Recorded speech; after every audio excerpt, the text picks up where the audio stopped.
Brilliant. Thank you, Maciej. Okay, so let's start with an introduction then. Maciej did a great job, but I'll let you add anything you need to that. Lovely to meet you all. I'm Theo Golden. I'm head of digital assets at Baillie Gifford. I guess known to many people in Edinburgh as a stalwart of the Scottish financial services industry.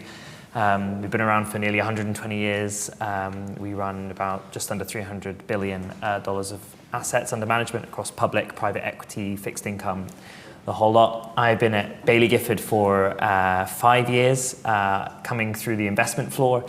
I was actually the analyst who first wrote the valuation models for Ethereum and came through trading things like cat bonds, FX rates, and then became a portfolio manager across our corporate credit book. But I was also one of the founding members of the Tokenisation and digital assets team, which has become both a labour of love and now my full career, which is delightful. So great to be here in our home city.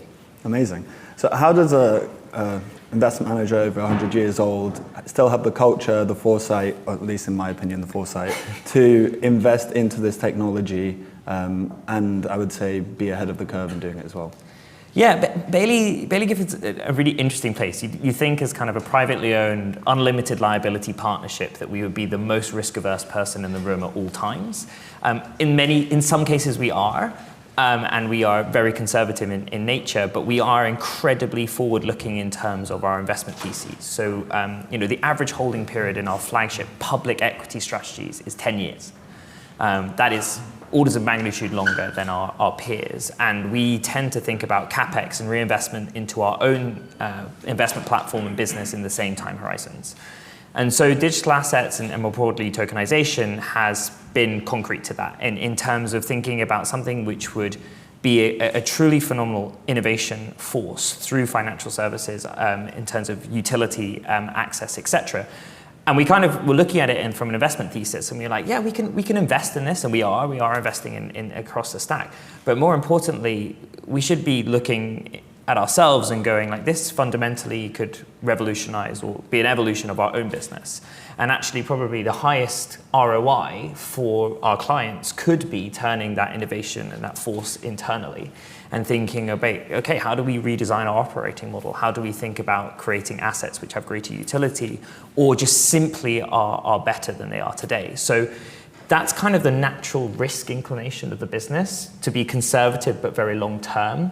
And we've been thinking about tokenization for a long time. We've focused squarely on that in the UK space, purely because we believe that the opportunity to demonstrate value across UK financial services and tokenization is just demonstrable in terms of how it can set standards across the broader financial ecosystem, but more importantly because you have such a stable regulator who can set those those time horizons that we invest in internally, rather than having to have concerns that you might be kind of caught short on shorter term horizons. So for us, we've been focusing on kind of building in this house, building in our house, and kind of laying down longer term foundations for our business as a whole. Yeah, we had a great presentation from the SCA earlier, and I think something that we've been excited about throughout the past year now is this move towards native issuance. I think you had some role in helping that happen. At least, what was the journey like from the design perspective when it came to, okay, you said this can lead to net better products. What did you have to go through in order to design that, get that approved, if that's the case? And what does it look like going forward? No, and fundamentally, we've been very lucky to be part of a broader UK financial services industry, which has been thinking about this in a very considered and kind of longer term perspective. We played a small role in terms of just being a willing and asset manager to step up to the plate to do something truly innovative. And I think kudos, as I said, to the regulatory environment to have the kind of the prowess to take that journey forward. But to give you a bit of sense of perspective, we have a very, very strong view on the digital assets team at Baillie Gifford that anything we do in the digital assets book of business must be the same and or better than what we do in our traditional book. So to put that very, very simply, the ceiling for our traditional book of business is the floor for any products that we look to release in digital assets. And the reason for that is because the guiding principle for any innovation force should be the client outcome itself rather than innovation for the sake of innovation. And that's a really, really good way of destroying capital, is just innovating for the sake of it. And so what we have been focused on is this idea of, what genuinely can be improved in the value stack across the financial services industry, across payments, funds, etc. And once you identify those things, what is the kind of North Star principle? And we spent a lot of time thinking about that. And ultimately, the kind of point we came to was that anything that becomes close to truly native issuance on chain has kind of flywheel effect, network effects across the broader industry and allows for composability and interoperability across the stack. Any point where you're moving away from native issuance or adding an intermediary, you are creating a net new player in that value chain and adding a negative force in any innovation cycle. So a really good example of that is the fund tokenization point. Lots of the tokenized funds out there in the market today are SPVs, special purpose vehicles wrapped out of things like the British Virgin Islands, which is a grey list territory, or they are beneficial owner structures or the likes. And what that means is that you're adding a layer, you're adding a counterparty in what is an already highly efficient stack. And you're saying, and in that case, often there'll be unprofitable startups which don't give you the, I like to joke, you can have a AAA asset like a money market fund, but if you've got a CCC transfer agent, that's a CCC asset. And so the concern for us is like those sort of structures are just simply not the same but better, and they're not credible for any of the mandates for our existing book of business. And to be really honest, any new client, any net new client from the kind of digital asset space must be treated with the exact same respect that we treat Vanguard, our biggest client. And that is an important starting principle. So going towards native issuance was always the goal. And so with the fund that we did in January 25, which was the first fully native tokenized fund to have an on-chain books and records, that was kind of the articulation of that. So there was no SPV, there was no beneficial ownership structure. It was simply a tokenized fund. Instead of shares, it had tokens. It was issued within the UK OIC regime, which in our view is a tier 1 regime for property rights and shareholder rights and governance structures.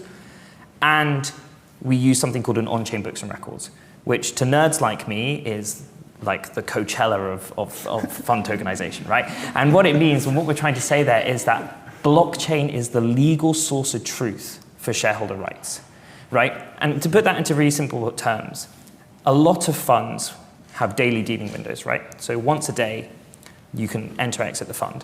But more importantly, you're syncing that shareholder list once a day. Now, if that asset's going to be traded 24/7 and you're going to do 23.5 hours worth of trading before you then sync off-chain, but something goes wrong, or the unprofitable startup in the British Virgin Islands goes bust, or something like that, all of those transactions are no longer legally true. And so for an asset which is trying to be built for 24/7 markets, or is trying to be built for the world of the internet, you have to start from a structure that is alive to the client base that it's using. And the answer is that today, the only thing that is possible to achieve that is the blockchain. So every transaction that happens on-chain must be legally true. And that's what we did with the on-chain books and records. And you would have seen a couple of weeks ago the announcement from the FCA that they now allow for, the posture is that on-chain books and records can be legally true without having to have an off-chain book. So you're creating an asset which is built for on-chain markets, built for the world of the internet, is legally valid and legally robust enough to cope in that velocity of market. But more importantly, you're not just adding layers of intermediaries, and you're not layering cost into the structure, right? If you're running 2 sets of books and records, you're not actually automating anything. You just have a slightly, expensive database on chain, and then you've got an off-chain books and records, which is still as manual as it was before. There is no net improvement, and that's why you've seen lots of these money market funds out today. The average money market fund, I think, cost is 12 basis points, something like that. I think Vanguard's is 11 or something like that. And you've had asset managers come out with a 50 basis point cost on a money market fund. That's partly because the structure is not sustainable. It's too expensive. It doesn't have unit economics which are provable. But secondly, because there's max extract behavior. And so the view from Baillie Gifford is very, very simply put. You treat all clients with the same respect, And if we're going to do anything on chain, it needs to be better than what we do today. Fantastic. And so, and so that's where we are today. We're now at the point where I think you're saying it's possible, feasible, to build better products. What does it look like in 5 years, 10 years, when all of this is, well, not necessarily said and done, but what do you think can be possible? Yeah, maybe before I'd take a step back. Like when I first wrote my Ethereum bull case, I think I said by the end of 2035, the full repo market will be on Ethereum, right? And I think a lot of us back in the beginning of kind of the blockchain bull case, we were all thinking this is actually going to happen really quickly because it's so obvious. And the answer is that things take a long time. And when we're thinking 5, 10 years ahead, I think we need to take stock of what actually needs to be achieved for you to rebuild this kind of financial system that you're trying to create. And we're in Edinburgh in the world of Adam Smith. Let's think about Scottish Enlightenment. Well, what would Adam Smith say when he was recreating the economy? We probably need to start with a transfer of ownership, right? We need to start with a means of transferring units of value from A to B. Well, we've discovered that with stablecoins. Brilliant. Well, once people hold stablecoins, they want to earn a return on them. Brilliant. Kara's here talking about money market funds, right? Where do we go next? Well, the answer is that we need to build out the risk curve. We need to build out the holistic investment universe for, what you've got there is payment channels, and you've got, risk-free yield. Well, then the next step is very obviously savings and investments, which is funds, collective investment schemes, or the underlying securities in time. But the answer is that is a step-by-step journey. And I remember 5 years ago, people were being like, we're going to tokenize real estate. We're going to tokenize infrastructure products. And we're like, yeah, we might do at some point. You can see a real interesting use case there. But it's going to be slow moving, and you need to define the liquid and the transparent before you get to the opaque and complicated. And so I look at some of these things like private credit structures, for instance. And the answer is they are simply not appropriate for tokenization yet, because the liquidity foundation for them doesn't exist yet. And so, over the next 3-5 years, I think we'll be building out that savings and investment curve. And then longer term, which is, I guess, the blue sky question, where do we get to? What's the gold and the chalice, the holy grail that we're going for? And I think the really high conviction view we have on the Baillie Gifford side is that the core thesis for anything in tokenization is democratization of access, the ability for assets to talk to each other, for them to be interoperable. And what we really mean by that is that assets become fully unitized. We like to joke that it's unitization on steroids, right? And then the last thing is that they're composable. And so I think we'll end up, what we're looking at is that once you have that universe on-chain, unitized, and built on the same set of rails where they can actually talk to each other, you'll start to be able to build particularly things like hyper-personalization of portfolios, but at scale rather than scaled cost. So to give you an example of the thing that I'm really excited about there, is I see a world where you will have essentially an agent sat in your wallet. It will be Matthew's agent, and says, okay, Matthew is young and fit, and he's got a long career ahead, and then before he gets to retirement, his risk profile is roughly this, and he should be investing in these universes. Okay, so it pools assets on chain, it builds you a nice risk-adjusted portfolio, but it can monitor your spending habits, etc. Mm-hmm. And you're able to build those Lego bricks on top of each other. You might be able to use them as collateral to get yourself a mortgage or whatever. And the answer is that what you're basically doing is turning things that have been heavily intermediated services in the past, because they're very hard to do, because there's no common language, there's no unitization. You're giving it, you're inorganically putting unitization and a common set of rails, and you're saying, build me my financial future. And so I think that's the thing we're looking for, is this kind of, particularly in a world where agents are democratizing, I guess, insight, or AI is democratizing insight, and tokenization is democratizing access. Those two things together, I think, are a very powerful force, which particularly us and our peers in the asset management, investment bank, and wealth management space need to be thinking very, very carefully about where do we add value in that stack. Mm-hmm. Well, that sounds like an exciting future, so looking forward to it. Thank you very much. My pleasure. Thanks for having me.